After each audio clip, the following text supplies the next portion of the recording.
To my channel.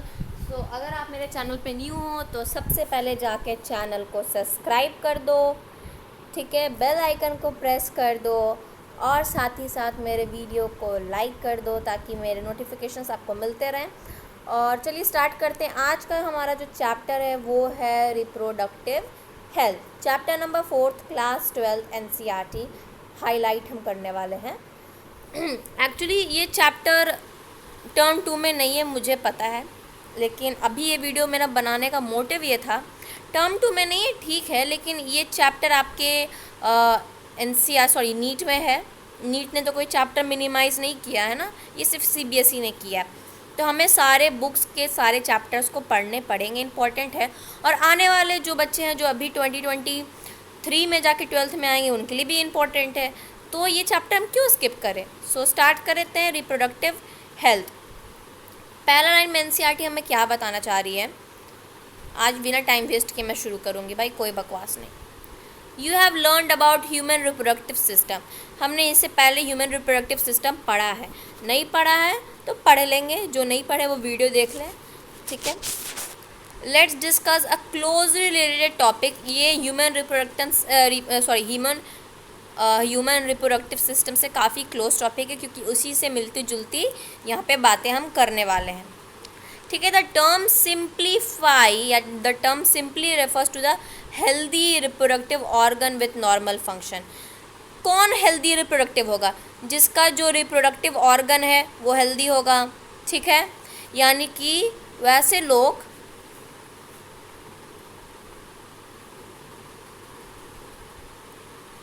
जो fertile नहीं होंगे, ठीक है, यानी जो नॉन फर्टाइल होंगे, जो रिप्रोड्यूस कर सकते होंगे, जो यंग वंस को या न्यू जनरेशन को बढ़ा सकते होंगे, वही रिप्रोडक्टिव कहलाते हैं, ठीक है। आज थोड़ा मेरा गला बैठा हुआ है।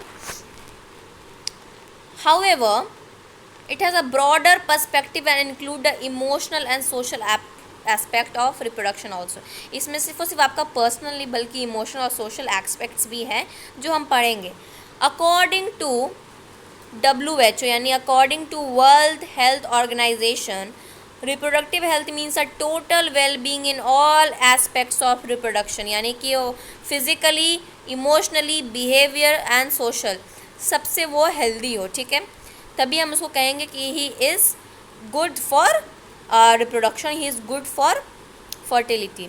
Therefore a society with people having physically and functionally normal reproductive organ and normal emotional and behavioral interaction among them in all sex related aspects might be called as reproductively healthy. What is significant to maintenance of reproductive health and what are the methods taken up to achieve it? Let us examine. आज थोड़ी noise ज़्यादा है क्योंकि हम घर पे video बना रहे हैं। तो देखो, अब रिप्रोडक्शन के लिए भी आपको उसकी नॉलेज होनी चाहिए। अगर आपके पास उसकी प्रॉपर नॉलेज नहीं है तो भी आप रिप्रोड्यूस नहीं कर सकते। अगर किसी ने सोचा है कि कोई इंसान एक दिन, आई थिंक, मतलब चलो हम एक छोटा एग्जांपल लेते हैं कि क्यों इसकी भी नॉलेज होनी चाहिए, इसके बारे में भी हमें स्ट्रैटेजीज पता होनी चाहिए और क्या प्रॉब्लम्स आती है। सिंपल से एग्जांपल मैं ले रही हूँ। आपने कभी ये सोचा है कि कोई भी पर्सन अगर मंथ में, मैं एज एन एग्जांपल हम मान के चलते, इफ़ इन अ मंथ वो 3 से 4 बार इंटरकोर्स करता है तो क्या वो हर 3 से 4 बार वो लेडी प्रेग्नेंट होती है? क्यों नहीं होती है? क्योंकि वो तो इंटरकोर्स कर रही है, उन्हें होना चाहिए, क्यों नहीं हो रही है? तो ये सारी चीज़ें हम आज डिटेल में लेक्चर में पढ़ने वाले हैं। India was among the first country in the world to initiate action plans and programs at a national level to attain reproductive health as a social goal. यानी भारत ही ऐसा देश था जिसने पहली बार ये कदम उठाया था पूरे वर्ल्ड में ताकि वो रिप्रोडक्टिव हेल्थ पे एक एक्शन प्लान और प्रोग्राम इनिशिएट कर सके नेशनल लेवल पे। लेकिन आज इंडिया ही वही है जो इसे फॉलो नहीं करता है और बाकी कंट्री से देखा देखी करके अपना भी ली और फॉलो भी कर रही है। यानी कि these programmes were called family planning. बहुत ज़्यादा कॉमन नाम है, आपने हर घर में सुना होगा कि फैमिली प्लानिंग, ठीक है। It was initiated in 1951, very important, name of the program and initiation, and were periodically assessed over the past decades. हमारे हिंदुस्तान में ही इसकी स्थापना हुई और हमारे ही वासी इसकी बारे में कुछ जानते तक नहीं है, ठीक है। Improved programmes covering wider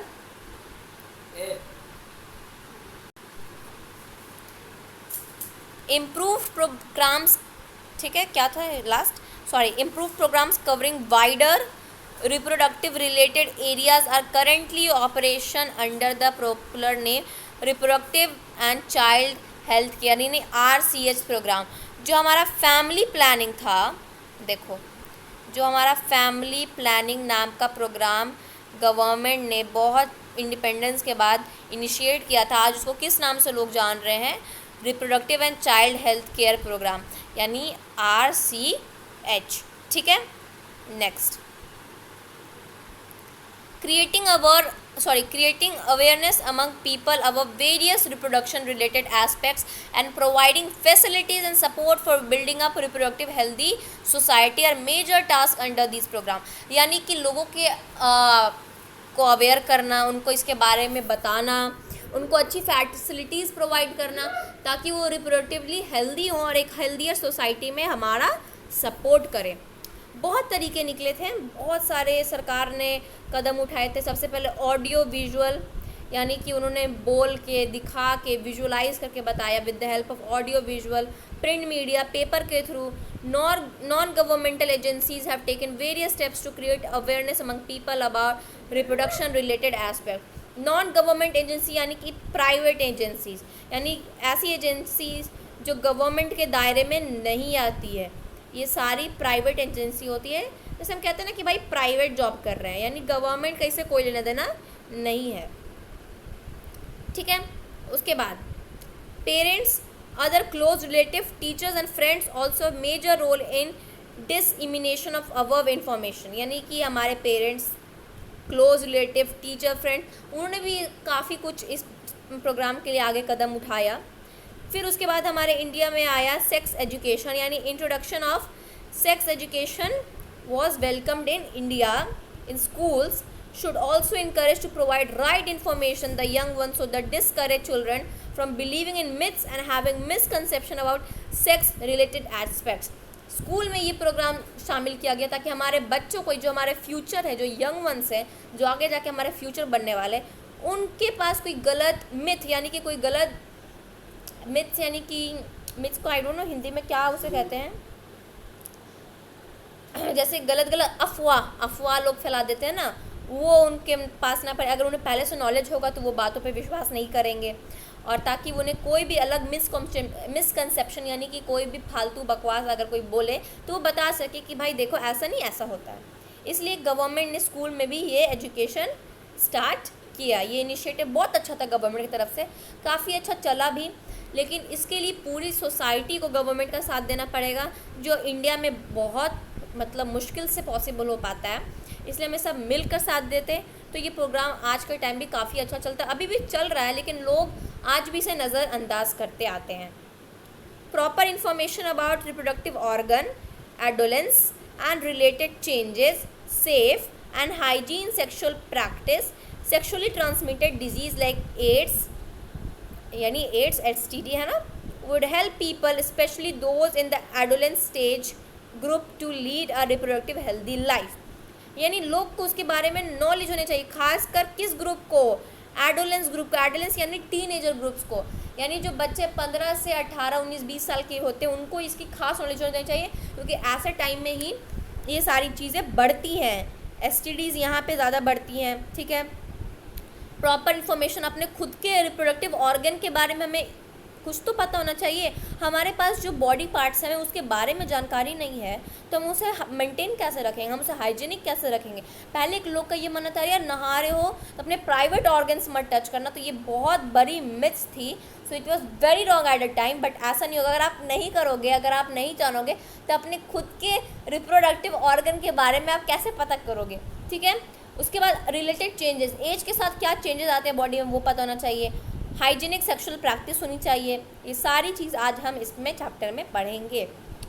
educating people specially fertile couples, यानी कि जो फर्टाइल कपल्स यानी कि जो रिप्रोडक्शन के लिए रिप्रोड्यूस करने के लिए फिट बैठते हैं, यानी those marriageable age group about available birth control option, care of pregnant mother, post natal care, post natal यानी बच्चा जन्म होने के बाद क्या क्या देखभाल होती है, and child importance of breast feeding, equal opportunities for male and female, girl, child, etc.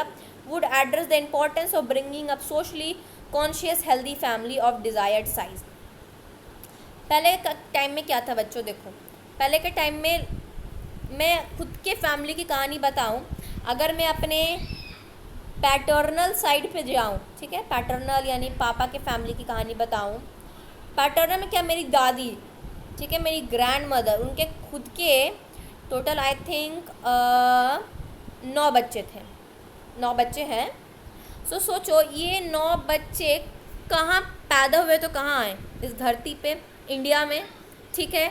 9 बच्चों ने उस टाइम कितना ज़्यादा पॉपुलेशन रेट बढ़ा दिया होगा। मैटरनल साइड में भी मेरे यही था, मेरी खुद की नानी के आई थिंक 5 बच्चे थे, तो 5-5 9-9 बच्चे होना पहले के टाइम में बहुत आम था।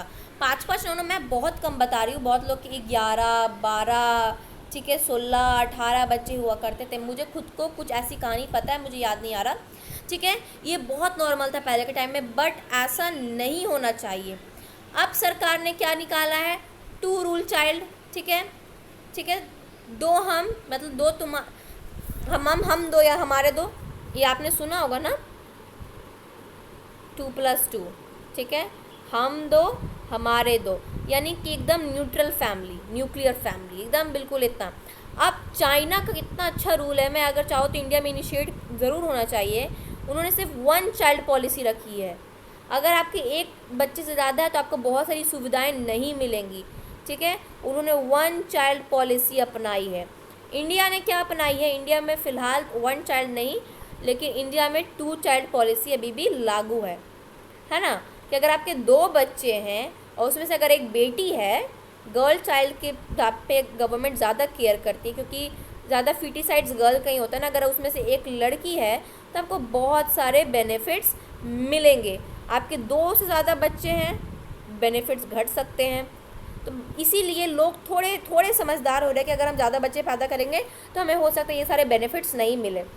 लेकिन अभी भी बहुत सारे सोसाइटी में ऐसा है जहाँ पे लोग अभी भी नहीं समझ रहे, उनके आज के टाइम में भी 12, 13, 14 बच्चे हैं, जो बहुत ज़्यादा एक प्रॉब्लम, मेजर प्रॉब्लम क्रिएट होता है। क्योंकि हमारे पास, देखो बेटा एक चीज़ देखो, हमारे पास रिसोर्स बिल्कुल लिमिटेड है ना, लिमिटेड रिसोर्स है। गवर्नमेंट के पास लिमिटेड फंड है, लेकिन पॉपुलेशन लिमिटेड नहीं, population day by day increase हो रही है, वो तो लिमिटेड नहीं है।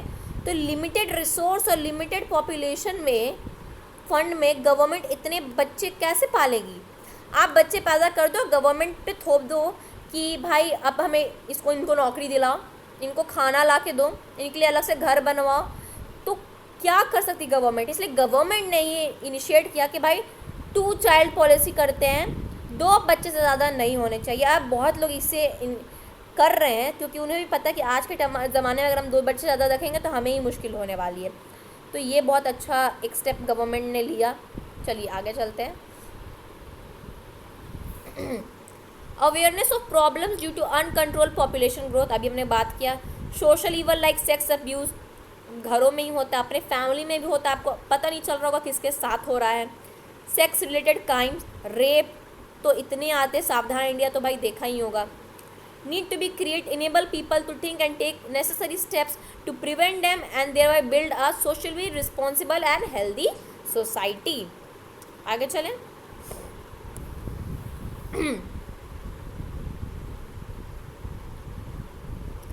Successful implementation of various action plans to attain reproductive health requires strong infrastructure facilities.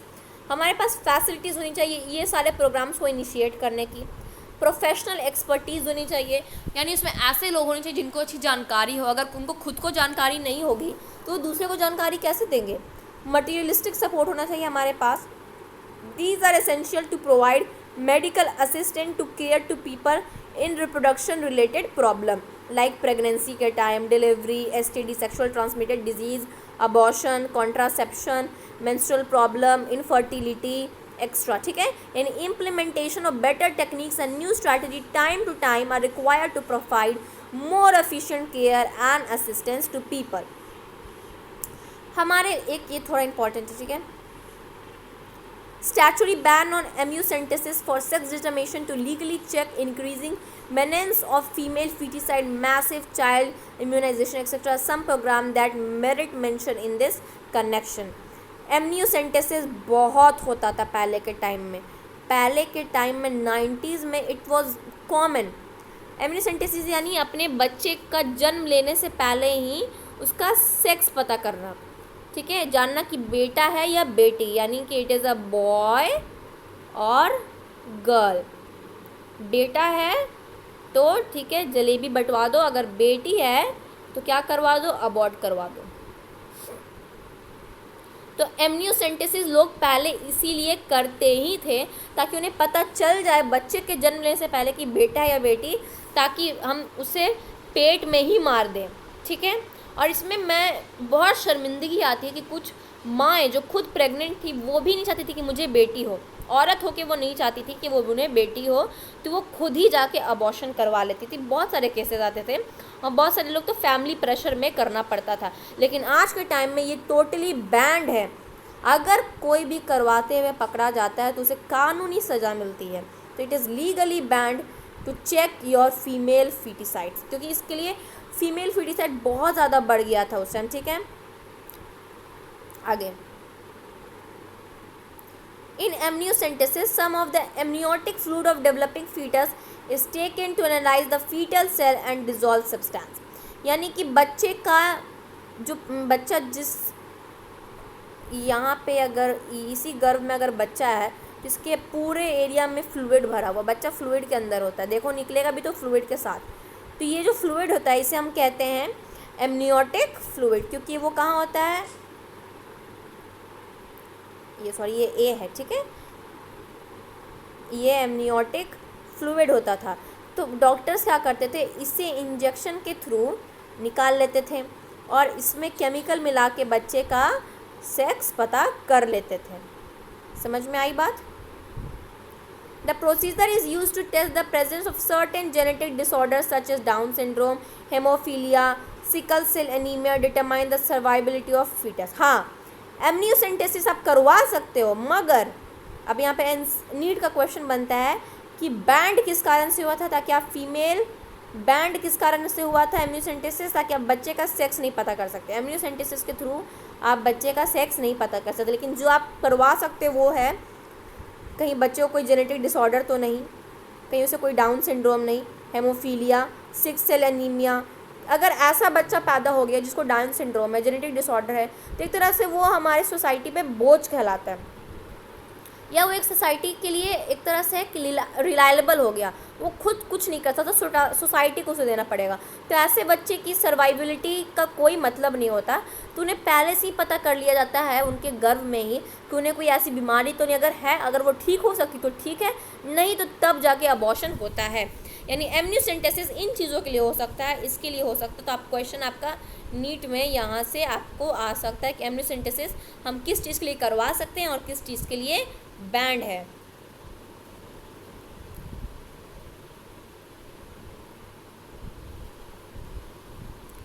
Research on various reproduction related areas are encouraged and supported by government and non-government agencies to find how new methods to improve upon existing one. देखो एक बहुत अच्छा नाम आता है सहेली। Do you know that सहेली ये एक ओरल कॉन्ट्रासेप्टिव है फीमेल के लिए। सहेली नाम याद रखना, ये आपकी सहेली है जो आपके एग्ज़ाम में आपके पास आएगी। ये ओरल कॉन्ट्रासेप्टिव है, यानी कि ये पिल्स के फॉर्म में विमेन लेती हैं टू अवॉइड प्रेगनेंसी। ठीक है, आगे चलते हैं।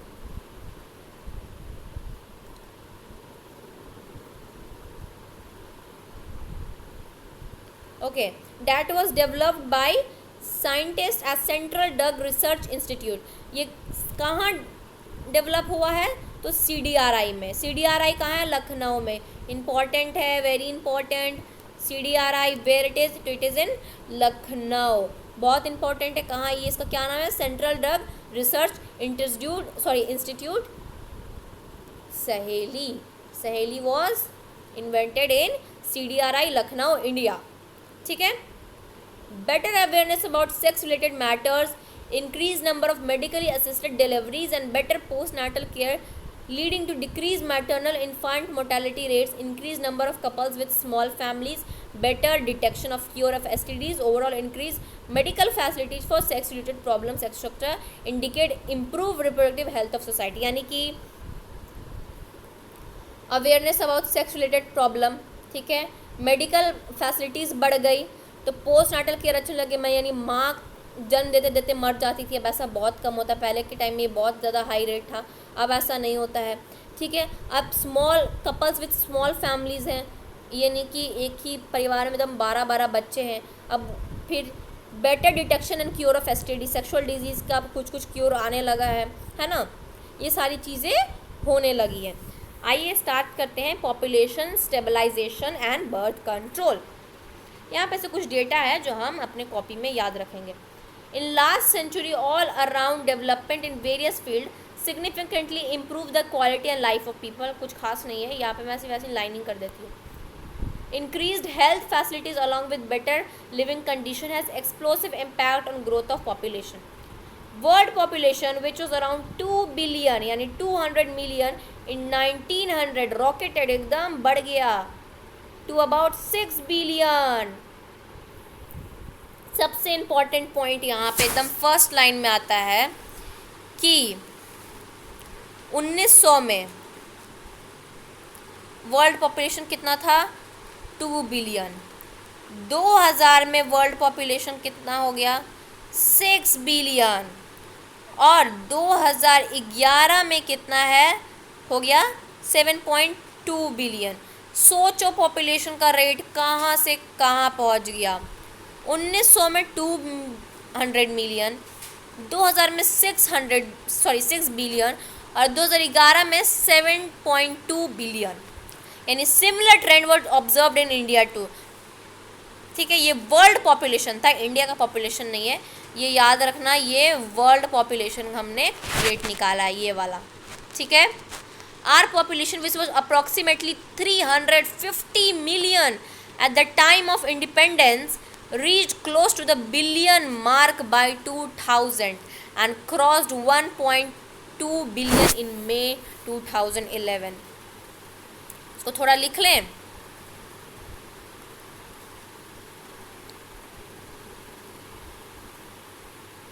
देखो, वर्ल्ड पॉपुलेशन मैं यहाँ पे लिख रही हूँ,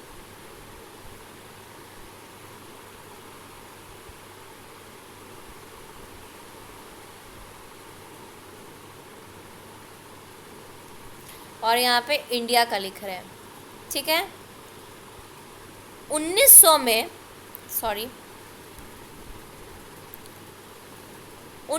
में वर्ल्ड पॉपुलेशन कितना था बच्चों? 2 बिलियन। ठीक है, यानी कि 200 मिलियन। 2000 में कितना था? 6 बिलियन। क्या झट से पॉपुलेशन बढ़ा। ठीक है। फिर 2011 में कितना था? 2011 में क्या था? 7.2 बिलियन। वही अब इंडिया का देखो, एकदम इंडिया वर्ल्ड के साथ कदम पे कदम मिला के चल रहा है। इंडिया का बच्चों इंडिपेंडेंस के टाइम, यानी कि अप्रॉक्स इंडिपेंडेंस का 350 मिलियन था। ठीक है। इंडिपेंडेंस के टाइम अगर हम एक डेटा लेके चले 1947 का, तो हमारा 350 मिलियन था। 2000 में एकदम बिल्कुल बिलियन पहुंच गया, and reach close two billion. And 2011 में 1.2 बिलियन हो गया। यानी अप्रॉक्स लेके चले अगर 1947 में तो 350 मिलियन था। ठीक है। अब 2000 आते आते यही डेटा बिलियन पहुंच गया। ठीक है।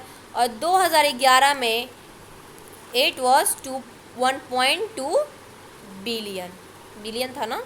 हाँ 1.2 billion.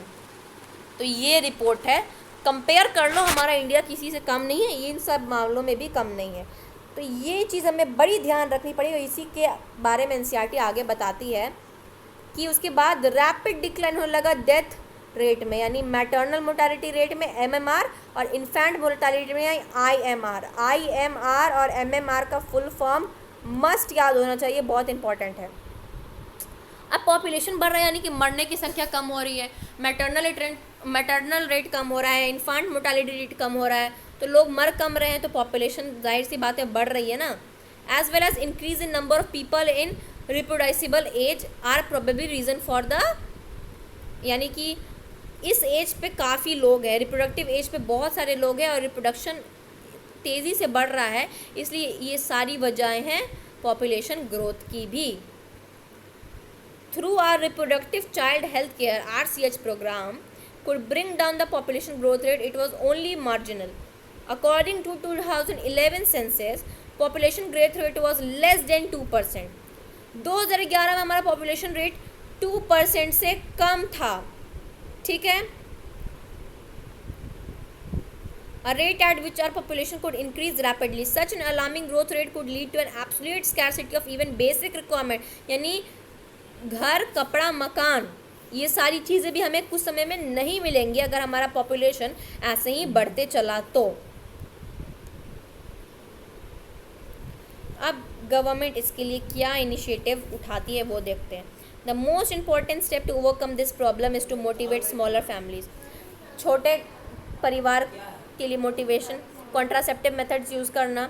You might have seen advertisements in media, posters आप देखे होंगे गली गली मोहल्ले मोहल्ले में दीवार में चिपके रहते हैं, शोइंग अ हैप्पी कपल।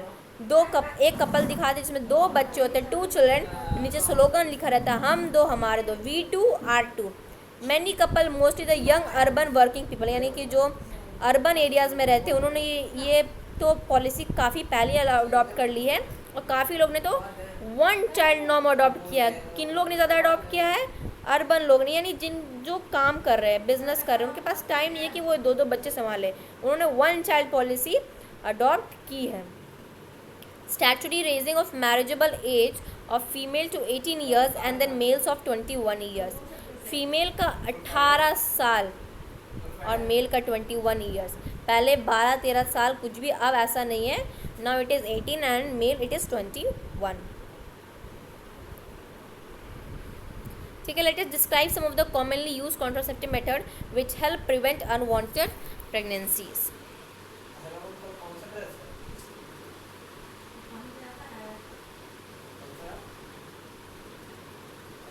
चलो, हाँ, an ideal contraceptive should be user friendly, easily available, effective and reversible with no least side effect. It also should not interfere with sexual drive, desire or non-desire sexual act user. इसका हम इसको लिखवा देते हैं अच्छा से। देखो,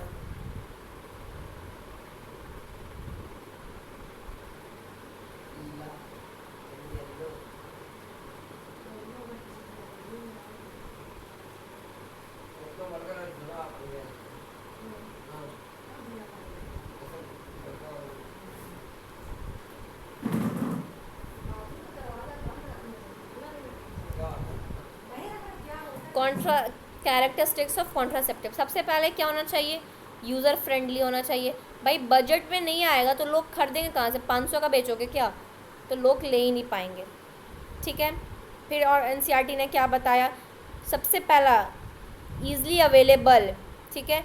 अब आप उसे ढूंढने के लिए पहाड़ों पर नहीं ना जाओगे, ईज़िली अवेलेबल होना चाहिए, इफेक्टिव भी होना चाहिए। काम ही ना करे देन क्या फ़ायदा? यानी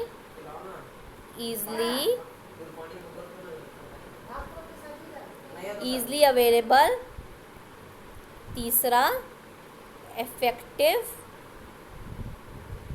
ठीक है, इफेक्टिव होना चाहिए।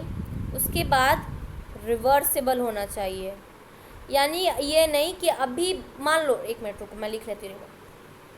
मान लो कुछ कपल हैं जो नहीं चाह रहे कि अभी 1 साल हुआ शादी का, भाई हमें अभी बच्चा नहीं चाहिए, तो इसलिए वो कॉन्ट्रासेप्टिव्स यूज़ कर रहे हैं। अब बट उन्होंने यूज़ कर लिया, पता चला कि अब उन्हें कभी नहीं होगा, तो ये तो बड़ी प्रॉब्लम हो जाएगी। तो ये नहीं होना चाहिए, रिवर्सिबल होना चाहिए। जब यूज़ कर रहे हैं तभी बस ना हो, अब जब नहीं यूज़ करेंगे तो ये नहीं कि उसका असर तब भी रहे, ठीक है।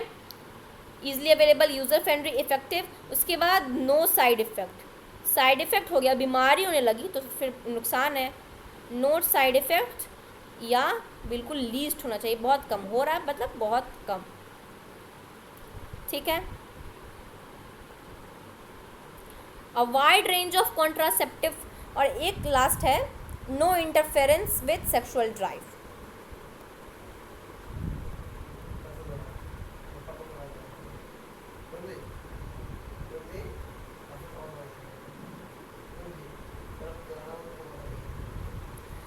No interfere in sexual drive. अब जो कपल इसे यूज़ कर रहे हैं, ये नहीं कि इस वो अनकंफर्टेबल हो इसे यूज़ करके, तो फिर वो यूज़ ही नहीं करेंगे उसे।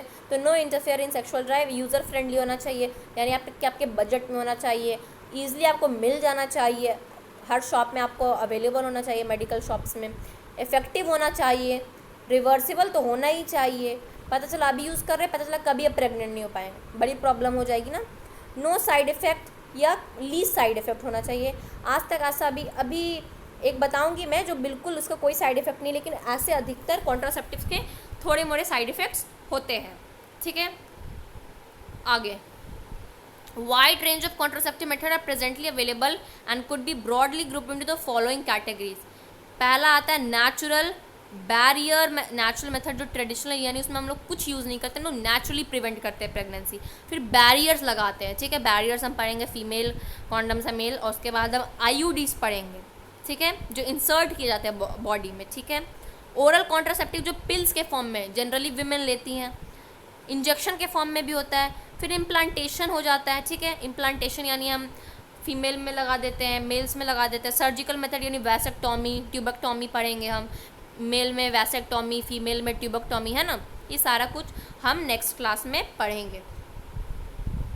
सो ये ठीक है, ये डन, ये आप लिख लेना, ये इम्पोर्टेंट है। ये डेटा भी इम्पोर्टेंट है, and this is done, okay, this is also done. क्या रंगीन बन गई एनसीईआरटी मेरी, मतलब मेरे को ये रेनबो कलर का याद दिला रही है। ये हमारा स्टार्ट यहाँ से था, ठीक है। तो हम मिलते हैं नेक्स्ट क्लास में, तब तक मेरे चैनल को सब्सक्राइब करते जाना, है ना। चैनल को सब्सक्राइब कर देना, लाइक कर देना वीडियो, और बेल आइकन को प्रेस कर देना। देखो ये कितनी क्यूट सी बच्ची मैंने बना रखी है, इसके खातिर ही कर देना। चलो ठीक है, बाय बाय।